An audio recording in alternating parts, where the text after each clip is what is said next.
Reproduction in Animals, Part 19b.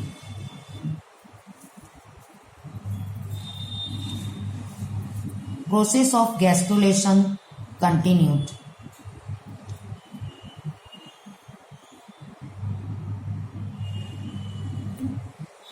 During process of gastrulation, the blastocele is converted into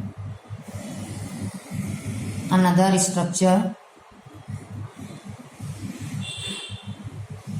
and this structure contains the amniotic cavity, yolk sac,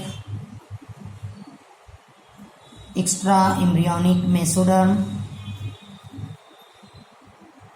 and there are the two layers of trophoblast. Outer is called as syncytial trophoblast and inner cellular layer is called as cytotrophoblast.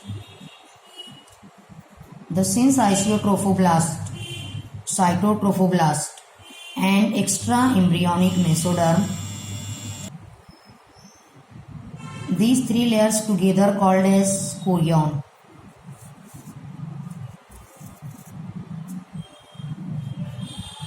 The epiblast or ectoderm and the hypoblast or endoderm together form a disc-like structure. This disc-like structure is situated between the amniotic cavity and yolk sac. It is called as bilaminar embryonic disc or embryonal disc.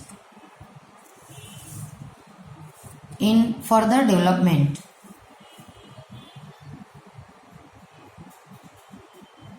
the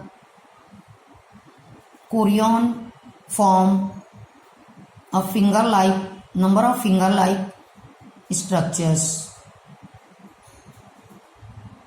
because these become folded towards the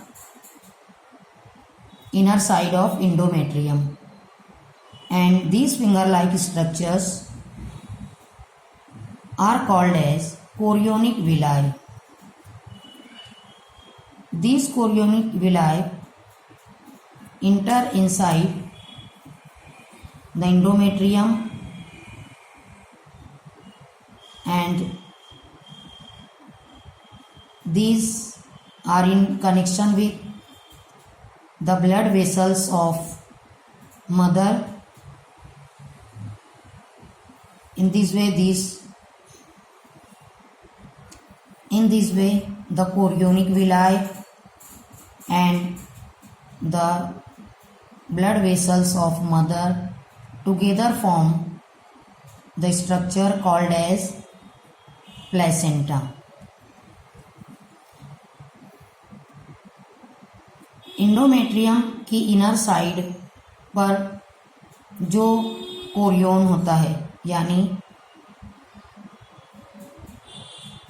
तीनों layer होती हैं, यानी सिंसाइशियो trophoblast, cytotrophoblast और embryonic mesoderm, ये तीनों मिलकर बहुत सारे फिंगर लाइक स्ट्रक्चर्स बनाते हैं और ये फिंगर लाइक स्ट्रक्चर्स कहलाते हैं कोरियोनिक विलाय। इन कोरियोनिक विलाय का कनेक्शन होता है मदर्स ब्लड वेसल्स के जरिए और ये दोनों मिलकर बनाते हैं एक स्ट्रक्चर, वो कहलाता है प्लेसेंटा। और इस प्लेसेंटा के जरिए इस डेवलपिंग एम्ब्रियो को या डेवलपिंग फीटस को नरिशमेंट सप्लाई होता है और फिर वो एम्ब्रियो एक कंप्लीट बॉडी डेवलप करता है।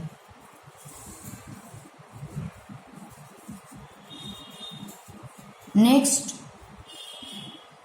डेवलपमेंट में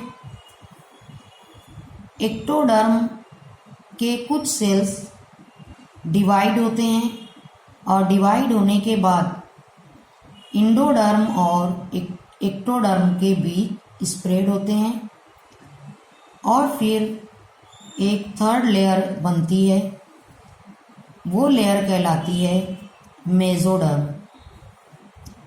इस तरीके से जो बायलैमिनार एम्ब्रियोनल डिस्क होती है वो ट्राइलैमिनार एम्ब्रियोनल डिस्क में कन्वर्ट होती है और फिर ये स्ट्रक्चर कहलाता है गैस्ट्रुला। जैसा कि हम इससे पहले गैस्ट्रुलेशन की डेफिनेशन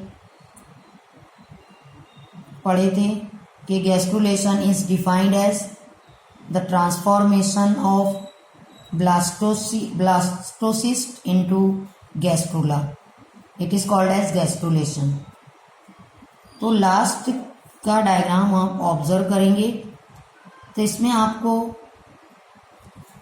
बहुत सारे स्ट्रक्चर दिखेंगे। जैसे पहला स्ट्रक्चर है amniotic cavity, yolk sac, extra embryonic mesoderm, chorionic villi और ये स्ट्रक्चर होगा अम्बिलिकल कॉर्ड। और इन दोनों कैविटीज के बीच है 3 जर्म लेयर्स, यानी एक्टोडर्म, इंडोडर्म और मेसोडर्म। और ये लास्ट का स्ट्रक्चर कहलाएगा गैस्ट्रुला, जो 3 जर्म लेयर्स के साथ है। गैस्ट्रुलेशन के बाद का प्रोसेस होता है ऑर्गेनोजेनेसिस, यानी डेवलपमेंट ऑफ और फॉर्मेशन ऑफ ऑर्गन्स।